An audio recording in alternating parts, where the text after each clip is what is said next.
My name is Daniel Whittaker, and for the last 12 years I have served as a forest ranger in the Pacific Northwest. When I was first issued my badge and the green uniform, I felt an almost solemn weight in my chest, as though I had been entrusted not just with maintaining trails and monitoring wildlife, but with standing watch over something older and deeper than any regulation manual could describe. I often thought of the dense forests, the sweeping mountains, and the endless rain as a cathedral. Each tree was a column, each moss-draped limb a gesture toward heaven. Yet what I experienced one particular night reminded me that cathedrals can also be crypts, and that the silence of the forest can be less like a prayer and more like the hush before a scream. I had taken the assignment to the Harlow District, an expanse of national forest that stretched for hundreds of square miles, because I loved solitude. It was a landscape of towering firs and cedars, thick undergrowth, rivers that cut through valleys, and fog that rolled in so heavy it often seemed to solidify around your boots. It was also a place where legends hung in the air like mist. Locals talked about shadowed figures, lights flickering between trunks, or voices drifting where no human could stand. Most rangers dismissed such stories as products of imagination, the mind's way of reshaping wind and distance into something uncanny. I told myself I did too, though some small part of me kept those stories folded carefully at the back of my mind, as though they were maps I might one day need. The night I am about to describe began uneventfully. I had been tasked with checking the northern boundary of the district, near a trail that had been closed after windstorms brought down several massive trees. The closure tape had a habit of vanishing, sometimes from weather, sometimes from hikers who thought rules were optional. It was my job to ensure the area stayed clear until crews could return to finish cleanup. I loaded my pack with the essentials: radio, flashlight, field notebook, extra batteries, and a thermos of coffee that steamed into the damp night. My truck carried me as far as the logging road would allow, but beyond that it was boots and silence. By the time I started up the trail, twilight had surrendered to darkness. Out here, night fell heavy and absolute. There were no nearby towns, no highways spilling light into the sky.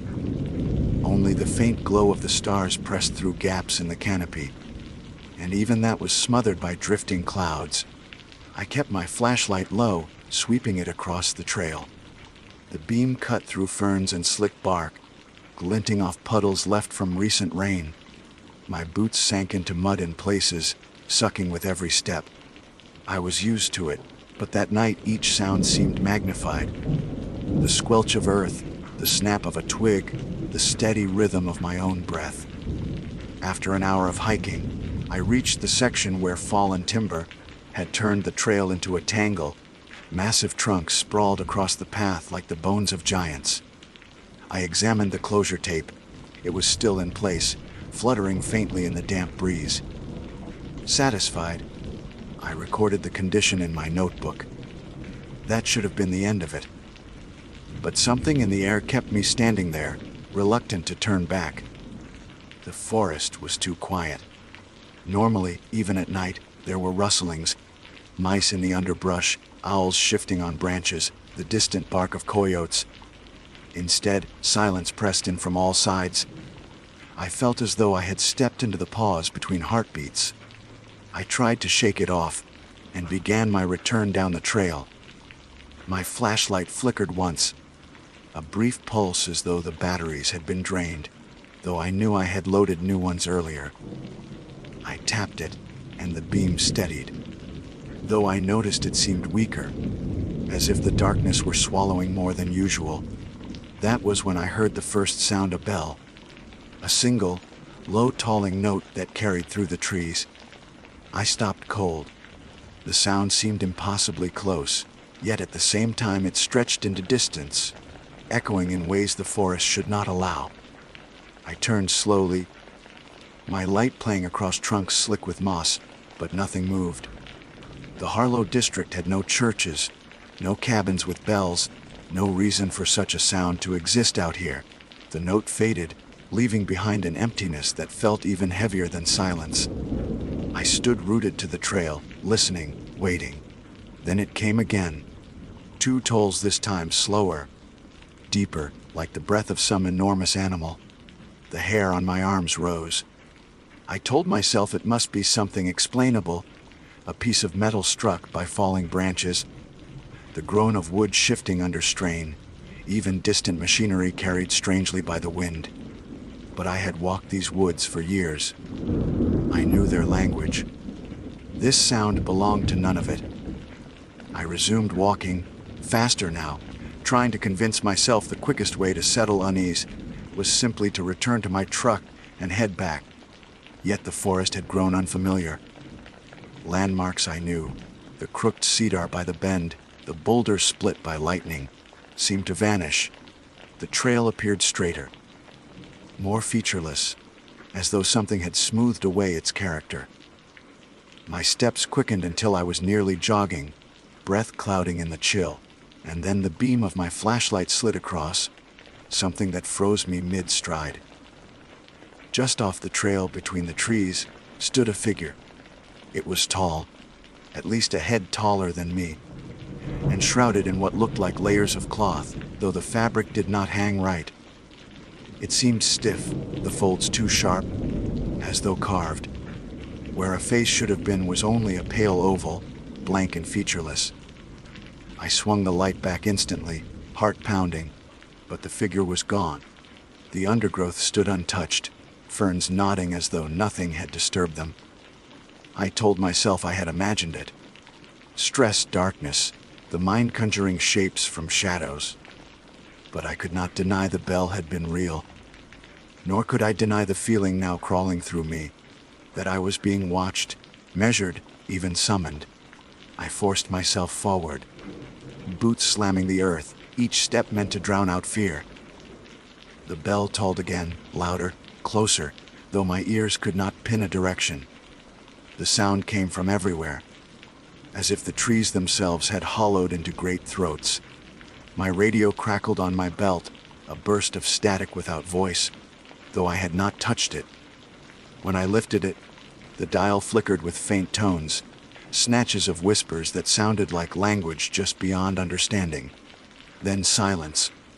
Then the bell. By the time I reached the road where my truck waited, sweat had soaked through my shirt despite the cold. The vehicle stood exactly where I had left it, headlights glistening with dew. I climbed inside, locked the doors with a slam, and sat gripping the wheel. My hands trembled. I told myself to start the engine, to leave. But before I could, a shadow shifted across the hood. Something enormous moved between the trees at the edge of the road, so tall it bent branches as it passed. My headlights caught only glimpses, a flash of pale surface like stretched skin, a suggestion of limbs too long. Then it was gone, swallowed by night. The bell tolled once more, so loud I felt it in my chest, vibrating through metal and bone alike. I drove. I did not remember turning the key or shifting gears, only the blur of trees rushing past as I pressed the accelerator harder than I ever had on those rough roads. Even then, the bell seemed to chase me, each toll keeping pace, as though distance had no meaning. When at last I burst onto the highway, the sound ceased. Just like that. Cut off, leaving my ears ringing in its absence. Back at the ranger station, I sat in the parking lot for nearly an hour before I could make myself move. My report that night was brief, sterile, closure tape intact. Trail conditions unchanged. No further action required. I could not bring myself to record more. Who would believe it? Yet even now, years later, I hear that bell sometimes when I close my eyes, and I know the forest remembers me the way I remember it. The following morning, I woke in the ranger station dormitory with a splitting headache, the kind that felt like it had grown roots behind my eyes. Sleep had not come easily. Each time I drifted near unconsciousness, The tolling of that phantom bell would jerk me upright, my heart hammering as though I had been shaken awake by unseen hands. By the time dawn grayed the windows, I had surrendered, dressed stiffly, and tried to settle myself with black coffee that tasted faintly of iron. The rational part of me, the part that had carried me through storms, encounters with black bears, and the quiet terror of lost hikers, kept repeating its mantra. The forest is strange, but it is not malevolent. That had always been my philosophy. Nature was indifferent, vast, and at times cruel, but not intentional in its cruelty. What I had seen last night threatened to overturn that belief. There had been purpose in the tolling bell, an echo that seemed to call not just through the trees, but into me. I told myself I would not mention it. Rangers are practical people. We are trained to document fallen timber, broken bridges, wildlife counts, and weather patterns, not apparitions.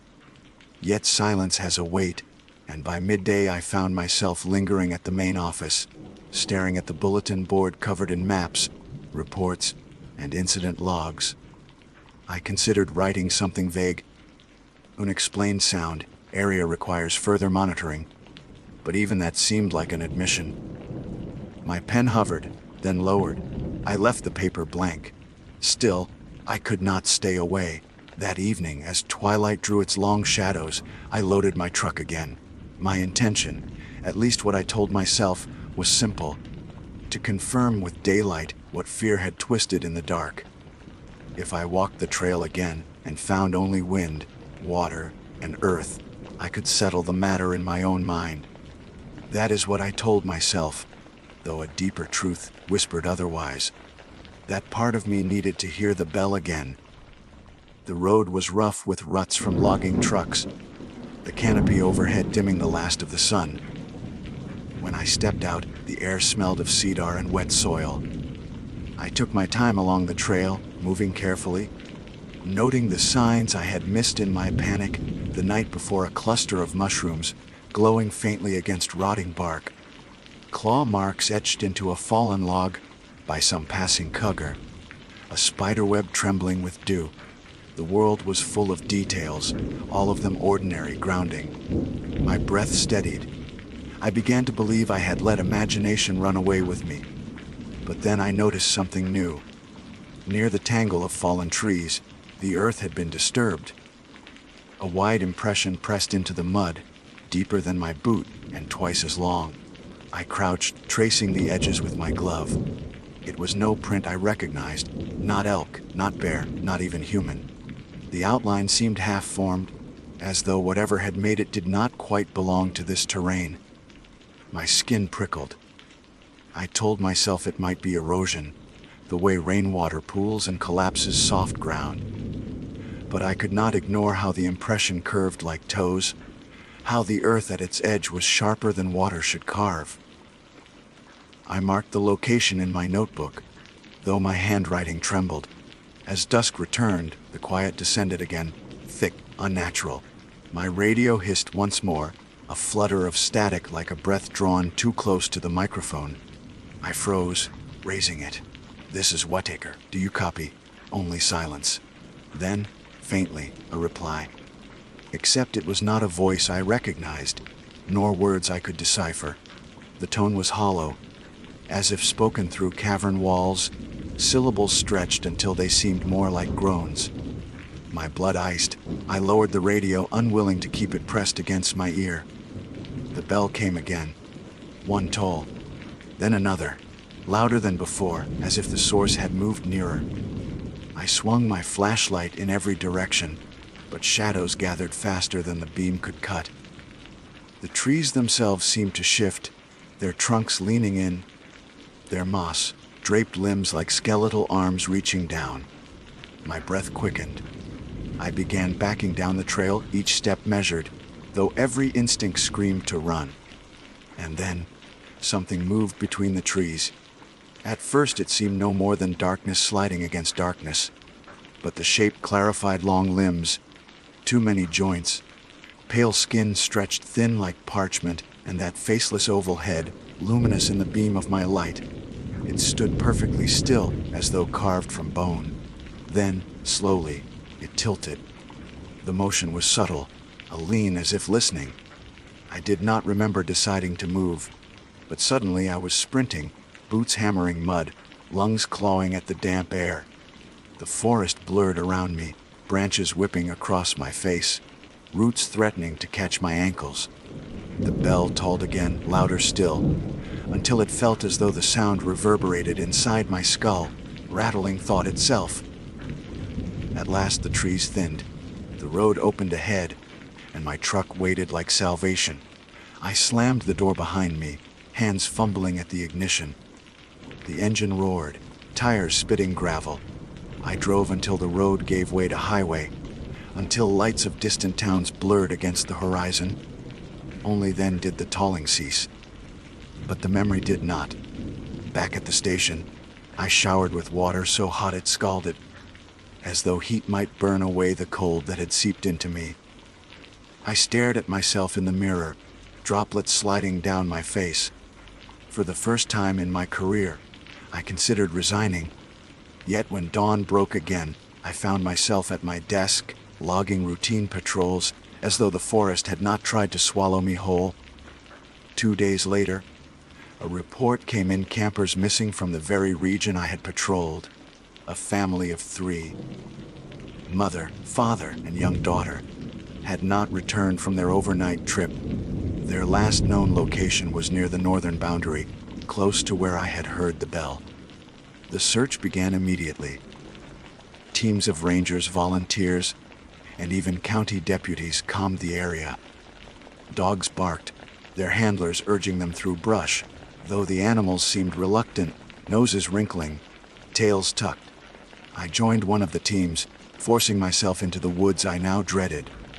We found their campsite quickly.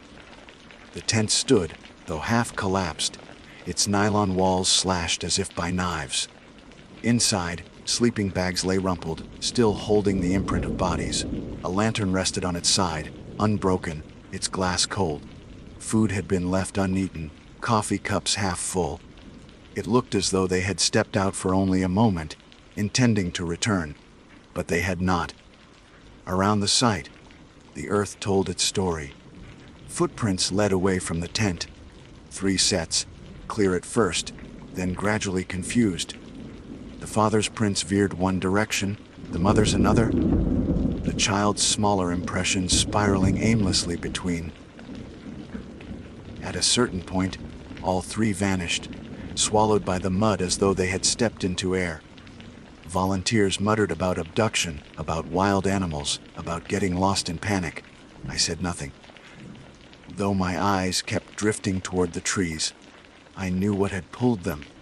I could feel it watching even now. That night, while the others rested, I sat awake at the edge of camp. The forest loomed around us, black and endless. My radio crackled once again, static rising like breath. This time I did not speak. I only listened. Through the hiss came faint notes, low, resonant, unmistakable. The bell. I wanted to throw the radio into the fire, to silence it forever. But I held it, staring at the device as though it were an open mouth. The sound grew clearer, toll after toll, each one slower, heavier, until I felt my ribs shudder. Then, threaded between the notes, I heard something worse: a child's laugh. I closed my eyes. The missing girl. The laugh was distant yet intimate, as though whispered against my ear. It came again, lighter, this time almost playful. My chest tightened. I rose, clutching the radio, stepping toward the tree line without meaning to. Each toll of the bell guided me, each laugh pulled like a thread through my ribs. I might have walked into the forest forever, if not for a hand gripping my arm. Another ranger, Coleman, a broad-shouldered man with a voice like gravel, stared at me with furrowed brows. "Where the hell are you going, Whitaker?" The spell broke. I blinked, realized I was already several paces from camp. The radio in my hand had gone silent. I muttered something about needing air, shoved it into my belt, and forced myself back to the fire. Coleman's eyes lingered on me, suspicion written plain. but he said nothing more. Sleep did not come that night, nor the next. The search continued for days, but the family was never found. Eventually, the volunteers drifted away, deputies returned to town, and even the dogs refused to re-enter the woods. The case was closed as presumed lost. Paperwork was filed. Life, as far as others were concerned, went on. But for me, it did not. Every night, when the station grew quiet, I heard the bell, sometimes faint, sometimes deafening, always just beyond explanation. I began to notice shadows where none should fall, glimpses of that pale oval head tilting from the edge of vision. My coffee grew stronger, my hands less steady, my reports more clipped. And still, I could not leave. The forest held me as surely as chains. I knew that if I ran, if I fled to some distant state, the bell would follow. It was not bound by geography. It was bound by recognition. And I had recognized it. One evening, long after the case of the missing family had faded from conversation, I stood alone at the northern boundary again. The closure tape still fluttered, though frayed and weather-worn. The fallen trees lay heavy across the path, blanketed in moss. I raised my flashlight and whispered into the silence. "I know you're here." The bell answered. When the bell answered me, I froze. It wasn't the booming toll of a cathedral tower. It was softer, closer, intimate, as if the sound had formed inside my chest rather than the forest. The vibration rattled through my ribs, a resonance that made my breath stutter. I had spoken into empty air, expecting silence, maybe even hoping my defiance would break the spell. But now, hearing it reply, I realized I had invited something in. The beam of my flashlight shook across the undergrowth. The trees stood still, yet they no longer felt like trees. Their trunks, dark and slick, pressed together in ways that seemed deliberate, like rows of spectators at a performance. I swallowed and took one step forward. The mud clung to my boots, thick and reluctant, but the sound drew me on. For a moment I thought I saw movement, something pale sliding between the trunks, tall and skeletal. I held the light steady, forcing myself not to look away. Nothing revealed itself.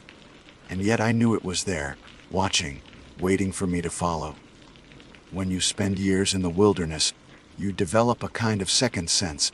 Not mystical, not supernatural, just the accumulation of countless hours of listening, watching, learning the rhythm of the land. That instinct had saved me from a bear once, had steered me away from a hidden wasp nest another time. Tonight, that same instinct whispered a truth I didn't want to hear. I was not the one leading this walk. The forest was guiding me. The trail narrowed as I went deeper. Branches clawed my shoulders, snagged my sleeves, as though trying to hold me back. My radio hissed on my belt, sputtering bursts of static. I ignored it. Ahead, the tolling bell grew steadier, each note pulling like a magnet. I don't know how long I walked. Minutes felt stretched into hours, the distance elastic, bending around the sound. My legs ached, my breath clouded in the chill, but I didn't stop. At last the trees opened into a small clearing I had never seen before, though I knew this forest well. The ground dipped into a hollow, and at its center stood a structure. Calling it a structure might not be right. It looked more like a ruin, though one too crude to have been built by any known settlers. Stones had been stacked into a rough circle, their surfaces blackened as if by fire. Moss clung to them, but not enough to hide the strange carvings etched into their faces. Lines and spirals that hurt the eye if stared at too long. In the middle of this circle rose a post of rotting wood. From it hung a bell. It was not large, no more than the size of a man's helmet, mottled with rust, its surface green where rain had eaten into the metal. Yet as it swayed gently, the sound it produced filled the clearing, deep and resonant, impossible for its size. Each toll pressed into me, reverberating in bone and marrow. I stepped closer despite every muscle screaming at me to turn away. My light glanced across the carvings. They seemed to shift under the beam, curling into faces. Some human, some not. For a moment I thought I saw the missing family etched there, their eyes wide, their mouths open in silent scream. I blinked hard, and the lines were just lines again. The bell tolled once more. My vision blurred. My knees buckled. I fell into the mud, palms sinking deep. A laugh echoed across the clearing. The same child's laugh I had heard through my radio. Thin, light, yet threaded with something hollow. "Where are you?" I rasped. My voice sounded small. The laugh came again from behind me. I twisted, light swinging wildly. At the edge of the clearing stood the girl, the missing daughter.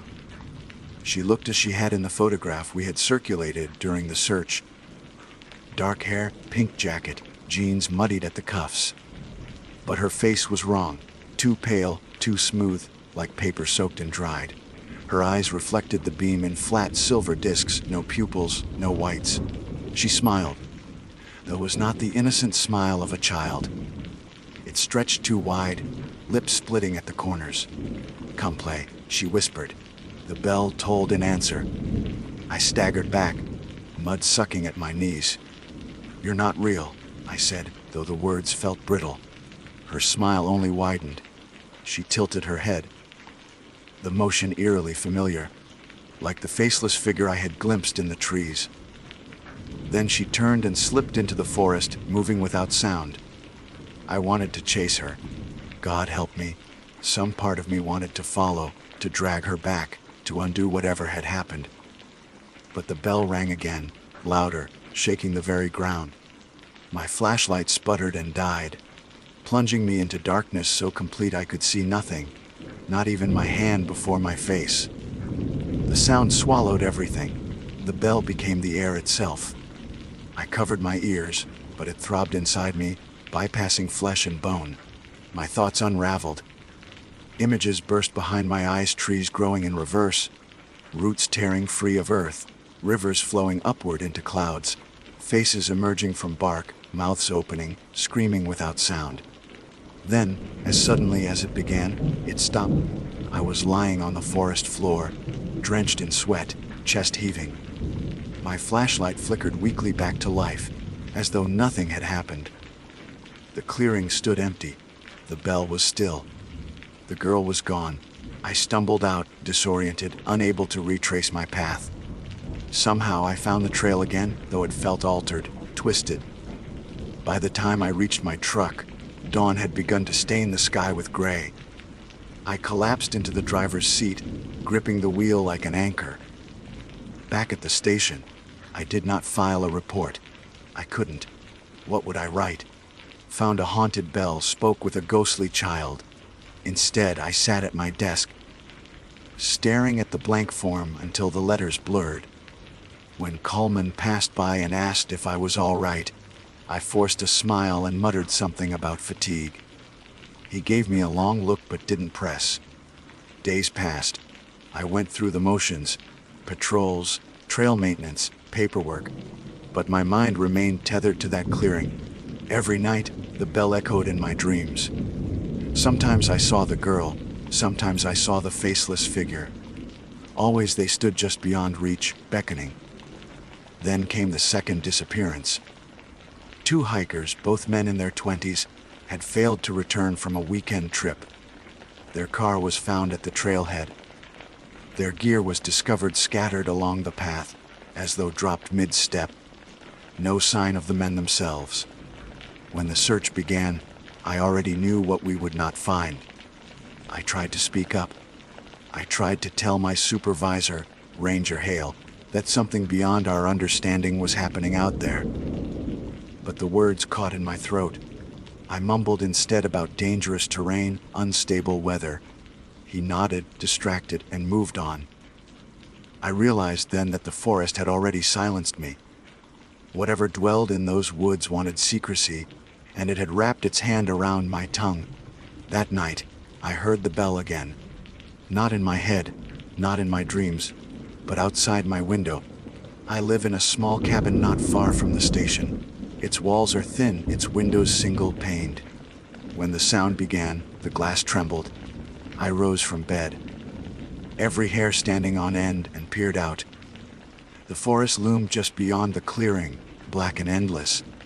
And there, at the edge of the trees, stood the faceless figure. Its head tilted. The bell tolled. I shut the blinds, pressed my back against the wall, heart slamming. All night I sat awake, waiting for the door to creak open, for pale hands to reach inside. But nothing came. By morning, the figure was gone. I should have left then. Resigned, packed my belongings, fled eastward until mountains gave way to plains. But I didn't. Maybe I couldn't. The forest had its hooks in me. Instead, I began researching. Old archives in the ranger station, historical records in the county library, even whispered stories from locals who remembered things their grandparents had told them. A pattern emerged: vanishings, always near the northern boundary, dating back more than a century. Families, trappers, prospectors, loggers, entire groups swallowed whole, and always witnesses spoke of a sound. Not all described it as a bell. Some called it a chime, others a hum, a horn, a drone. But the essence was the same, a tone that called and could not be ignored. One story chilled me most. An entry in a miner's journal from 1892, preserved in brittle paper. The sound told in the woods last night.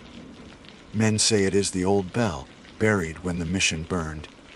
They say those who hear it are already chosen. I fear we are marked. If we vanish, let it be known the forest has taken us, and the bell rang our passing. The words blurred as I read them again and again. The mission. I had never heard of a mission in this district. If one had stood here, it must have burned long before official records began. But the mention of a bell, buried, my chest tightened. Was that the same one I had seen in the clearing? Had it been unearthed, hung again to toll its curse? I began to suspect the truth was older than the forest itself. The miner's journal left me shaken, in a way the bell itself hadn't. I could not dismiss it as hallucination. Not when I held the brittle paper in my hands. Not when the ink still traced out warnings from men who had walked these woods before me.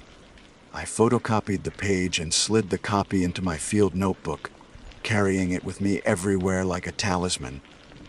The words clung to me: if we vanish, let it be known the forest has taken us, and the bell rang our passing. From that day forward, I stopped pretending I could simply continue my duties as if nothing had changed. I did my rounds, yes, but every patrol bent closer toward the northern boundary, drawn as though by gravity. I told myself I was investigating, gathering evidence, but part of me knew the truth. I was circling the bell the way a moth circles flame. One evening, Coleman cornered me in the mess hall. He set his coffee mug down with more force than necessary and studied me with eyes that had grown suspicious. "You're not sleeping," he said flatly. I tried to wave it off. "None of us do during search season." "Don't give me that." He leaned in. "I've seen the way you've been looking at the trees, like they're staring back. What the hell's going on with you, Whittaker?" The truth pressed at my teeth, but I swallowed it. To say it aloud felt dangerous, as though words might invite the bell into him too. "Just tired," I muttered. Coleman's jaw tightened. He didn't believe me, but he didn't press further. When he left, I caught a flicker in the window's reflection, something pale standing among the trees beyond the glass. I blinked, and it was gone. That night the bell followed me into sleep again, but this time I saw more than shadows. I dreamed I stood in the clearing, the ruined circle of stones around me, the bell swaying though no wind stirred. Figures crowded the edges of the trees, dozens of them, their faces blurred as though seen through water. They did not move. They only watched. And in the front row, I saw the missing family. Their eyes were hollow, their mouths slack. The girl reached one hand toward me, and when I tried to grasp it, her skin crumbled like ash. I woke with my sheets damp from sweat and the taste of rust in my mouth. I could not bear it any longer. I had to go back, not as a ranger, not as an investigator, but as a man desperate for answers. The following evening I set out alone, bringing only my flashlight, my notebook, and the copy of the journal entry. No radio this time. I refused to let that hollow static whisper into me again. My boots found the path as though it had been etched into my bones. The forest seemed to anticipate me, branches parting, undergrowth bending. The deeper I went, the more I felt like I was not entering the woods, but being pulled into the throat of something vast. When I reached the clearing, the bell hung silent, though I could see it swaying ever so slightly, as if greeting me. I stepped into the circle of stones, heart pounding. The carvings on their surfaces seemed sharper now, the lines curling into shapes I almost recognized. Eyes, mouths, hands reaching. The air was heavy, pressing against my skin. I whispered aloud, voice trembling. "What are you?" The bell answered with a single toll. I staggered, ears ringing. The sound was not heard so much as lived, vibrating through every cell. My vision darkened, then cleared, and I realized I was no longer alone. Figures stood between the trees, just as in my dream. Blurred faces, rigid bodies, watching. The girl was among them, head tilted, silver eyes catching the faint light. Behind her, taller shapes loomed. Too tall, too thin, their heads pale ovals without features. My instinct was to run, but my legs would not move. The bell tolled again, and the figures advanced. Slowly, steadily, they crossed the boundary of the clearing. Their feet did not stir the leaves. They glided. I forced my voice to work. "What do you want?" The girl's mouth opened, and the words that came were not a child's. They were layered, deep and resonant, as though spoken by many voices at once. "We ring." "We gather? Gather what?" I asked, though I already feared the answer. The smile split her face again, and her arms stretched wide. "You." The faceless figures moved closer. The bell tolled in rhythm with their steps, each note pounding my chest. I stumbled backward, tripping against the central post. My hand brushed the bell itself, cold as ice despite the damp air. The moment I touched it, silence fell. Everything froze. The figures halted mid-step. The girl's mouth hung open, her words cut off. Even the sway of the moss in the breeze stilled. My breath echoed in the sudden void. I stood there, palm pressed to the bell, and realized that for the first time I had broken their rhythm. My heart pounded with a fragile hope. Perhaps this was their weakness. Perhaps the bell was not their tool but their prison. Gathering every shred of strength, I shoved the post. The wood groaned, brittle with rot. Again I pushed, harder, until the earth gave way. The post tilted, toppled, and the bell crashed into the mud with a dull thud. The forest exhaled. A rush of air swept the clearing. The figures shuddered, their forms blurring, unraveling like mist in sunlight. The girl shrieked, a sound that split the air like shattering glass. The faceless ones writhed, their pale heads bending backward, their limbs twisting. One by one they collapsed into nothing, vanishing as though they had never been. And then silence. I stood panting in the ruin of the clearing, the bell half buried in mud, its surface cracked from the fall. The forest seemed lighter, freer, as though a long breath had been released. My knees gave way and I sank to the ground, trembling with exhaustion. But relief was short-lived. As I rose to leave, I heard it. A faint ringing, distant, muffled, as though from underground.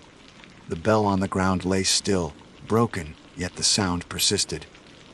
The earth beneath my feet trembled with each note. I realized with dawning horror that the bell I had seen was not the only one. Perhaps it had never been the true source at all, only a mouthpiece. The real bell lay deeper, older, buried in the bones of the forest. I fled. I don't remember how I made it back to my truck, How I drove through twisting roads without sleep. How I stumbled into the station at dawn, with mud still caked on my clothes. I only remember the echo of that buried ringing following me, softer now but constant, like a heartbeat in the soil. Coleman found me in the mess hall that morning, hunched over a cup of coffee gone cold. He studied my face, the mud, the trembling in my hands. "You saw something," he said quietly. Not a question, an observation. I wanted to deny it, but the words wouldn't come. He sat across from me waiting. At last I slid the copy of the journal entry across the table. He read it, jaw tightening, then looked back at me. "You think it's the same bell?" I nodded. He exhaled slowly. "My grandfather used to tell stories. He said there were things older than the trees out here. That settlers tried to bury them, hide them. Maybe they built over them. But you can't bury sound. Not forever." His words chilled me, but also comforted me in a strange way. For the first time, someone else acknowledged the weight I carried. I was not entirely alone. That night, the ringing came again through the walls of my cabin. Fainter, yes, but insistent. I lay awake, staring at the ceiling, wondering how deep the true bell was buried. How many more had vanished to its call? How long before it rose again? And worst of all, I wondered why it had not taken me yet. The ringing followed me everywhere, faint, persistent, as though the sound had stitched itself into my nerves. At the station, in the woods, even in town when I tried to escape for a night, there it was, humming beneath traffic noise, threading between voices. I stopped trying to drown it with coffee or whiskey. It was inside me now. Coleman noticed the decline. He said nothing outright, but his glances grew longer, more pointed. I could feel his suspicion hardening into certainty. One evening, as we checked supplies in the garage, he finally spoke. "Whatever's in those woods, you brought it back with you." I froze, a wrench in my hand. "That's not how it works," he shook his head. "You don't hear yourself. You talk in your sleep, Whitaker. Names, places. Sometimes you laugh." My stomach twisted. I wanted to argue, but what defense could I offer? He pressed further. "If you don't tell me the truth, I'll tell Hale you're unfit for duty. You'll lose your badge." Something inside me cracked then. The badge, the uniform, they meant nothing compared to the weight of what I carried. "Fine," I said hoarsely. "Come with me. You'll see." The next evening, we set out together. The sun had barely dipped when we reached the northern boundary. Coleman carried a rifle slung over his shoulder, though he knew as well as I did that bullets were useless against whatever haunted these woods. Still, the weapon gave him confidence. For my part, I brought only my flashlight and the journal copy, folded so many times the paper had gone soft. The forest seemed to recognize our intrusion. The silence fell quicker, deeper. Not even insects stirred. Coleman's bravado waned as he scanned the trees, his finger twitching near the trigger. "Where exactly are we going?" he asked. "You'll know," I muttered. The path opened into the clearing. The circle of stones lay unchanged, but the bell I had toppled was gone. Only a shallow hollow remained in the mud, as though it had sunk straight into the earth. Coleman swore under his breath. "What the hell?" I stepped into the circle, heart pounding. The carvings glistened wetly in the beam, sharper than before. I crouched, tracing one spiral with my finger, and felt heat radiating from the stone. Beneath us, the ground trembled with a pulse that matched the ringing in my head. Coleman cursed again, louder this time. "We need to leave." Before I could answer, the sound erupted. The bell tolled, not faint, not buried, but thunderous, shaking the clearing. Coleman staggered, clutching his ears. I stood rigid, the sound vibrating through me, stripping away thought. The trees around us darkened, their trunks stretching impossibly tall, their branches twisting into shapes that resembled fingers. And then they came. Figures emerged from the woods, just as before. Blurred faces, faceless heads, limbs too long. The girl stood among them, her silver eyes gleaming. She raised one hand, pointing at me. Her voice, layered, resonant, rolled through the clearing. Chosen. Coleman raised his rifle and fired. The shot cracked like thunder, echoing between the trees. One figure jolted, its pale form rippling, but it did not fall. It only turned its blank head toward him, tilting. Another step forward, another toll of the bell. He fired again and again, bullets tearing bark, splintering stone, until the rifle clicked empty. The figures did not flinch. They advanced, their movements in perfect rhythm with the bell. I grabbed his arm. We can't fight them. Then what the hell do we do? His voice cracked with panic. The answer came unbidden. We'll go down. I didn't know what I meant until I said it. But the moment the words left my mouth, the ground split. The circle of stones shuddered, and the earth beneath the central post cracked open, revealing a black void. The tolling grew louder, pouring upward like smoke. Coleman's eyes widened. You're insane. Maybe, I said. But it's the only way. Before he could stop me, I dropped into the opening. The fall was short, more a slide than a plunge. I landed hard on damp stone, my flashlight clattering. Coleman's curses echoed above, then the scrape of boots as he reluctantly followed. Together we stood in a cavern, its walls slick with moss, its ceiling lost in shadow. And there, in the center, hung the true bell. It dwarfed the one I had seen above. This one was enormous, at least 12 feet tall, suspended from chains that vanished into darkness.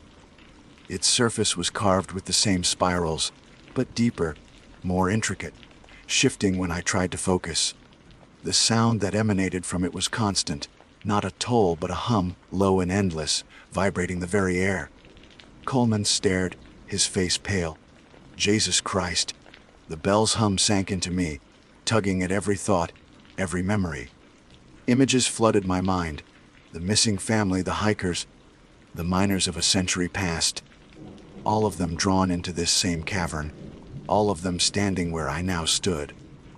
And deeper still, I felt the pull of something vast, something that stretched far beyond the Pacific Northwest, beyond this continent, perhaps beyond the world itself.